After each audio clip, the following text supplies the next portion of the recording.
ব্রাহ্মণপাড়ার শশীদল ও Malapara union শ্রমিক দলের committee গঠন। বাংলাদেশ জাতীয়তাবাদী শ্রমিক দল কুমিল্লার ব্রাহ্মণপাড়া উপজেলার শশীদল ও মালাপাড়া ইউনিয়ন শাখার কমিটি গঠন করা হয়েছে। ব্রাহ্মণপাড়া উপজেলা শ্রমিক দলের সভাপতি আবু কাউছার, সাধারণ সম্পাদক কবির আহম্মদ ও সাংগঠনিক সম্পাদক হুমায়ুন কবিরের যৌথ স্বাক্ষরিত এই ইউনিয়ন কমিটি দুটি মঙ্গলবার বিকেলে উপজেলা বিএনপির অস্থায়ী কার্যালয়ে এক আলোচনা সভার মধ্য দিয়ে আনুষ্ঠানিকভাবে ঘোষণা দেওয়া হয়। এতে মোহাম্মদ আনোয়ার হোসেন ময়নালকে মালাপাড়া ইউনিয়ন শ্রমিক দলের সভাপতি, মোহাম্মদ নজরুল ইসলাম সাবেক মেম্বারকে সাধারণ সম্পাদক ও মোহাম্মদ খোকন মিয়াকে সাংগঠনিক সম্পাদক করে ৪১ সদস্য বিশিষ্ট কমিটির সদস্যদের নাম প্রকাশ করা হয়। এছাড়া মোহাম্মদ ইসমাইল হোসেন বাবুকে সভাপতি, মোহাম্মদ তারেককে সাধারণ সম্পাদক ও মোহাম্মদ আফিল উদ্দিনকে সাংগঠনিক সম্পাদক করে শশীদল ইউনিয়ন শ্রমিক দলের ৩১ সদস্য বিশিষ্ট কমিটির সদস্যদের নাম প্রকাশ করা হয়।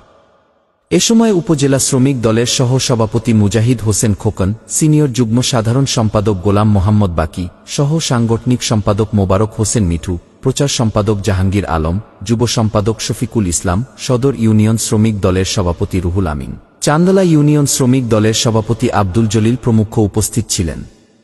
আনোয়ারুল ইসলামের তথ্যচিত্রে নিউজ ডেস্ক, আমাদের বুড়িচং ব্রাহ্মণপাড়া। দীর্ঘদিন শ্রমিক দলের কোন অস্তিত্ব ব্রাহ্মণপাড়া ছিল না, তাতে কুমিল্লা জেলাও ছিল না।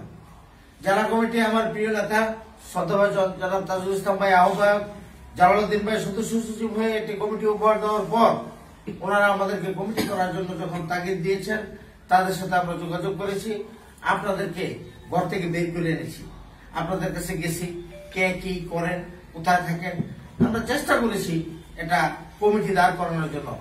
তাই সেই কমিটিতে হয়তো আমরা যথাযথ মূল্যায়ন করতে পারি নাই, আপনাদের যথাযথ স্থানে অনেকটা দিতে পারি নাই। আগামী দিনে ইনশাল্লাহ আমরা ইউনিয়ন কমিটিগুলিতে যথাযথ স্থানে আপনাদেরকে মূল্যায়িত করা হবে এবং যারা বাকি আছে, যে ইউনিয়ন কমিটি করা বাকি আছে, যারা আমাদের এই কমিটিতে আসতে চায়, আমাদের সাথে রাজনীতি করতে চায়, শ্রমিক দল করতে চায়, তাদেরকে এই কমিটিতে অন্তর্ভুক্ত করে নেবেন। বিশেষ করে যে কমিটি দুটি ইউনিয়নের কমিটি দেওয়া হচ্ছে আজকে, এই কমিটিতেও যদি আপনাদের কোনো বিশেষ কোনো ব্যক্তি বাদ থাকে, তাদেরকে অন্তর্ভুক্ত করা প্রয়োজন মনে করেন, রাজনীতির সাথে দলের সাথে যদি প্রয়োজন মনে করেন যে এই লোকটাকে নিলে ভালো হবে, সংগঠন শক্তিশালী হবে, আপনারা আমাদেরকে বলবেন, আমরা প্রেস রিলিজের মাধ্যমে, সাংবাদিকদের মাধ্যমে আমরা কমিটিতে অন্তর্ভুক্ত করে নেব।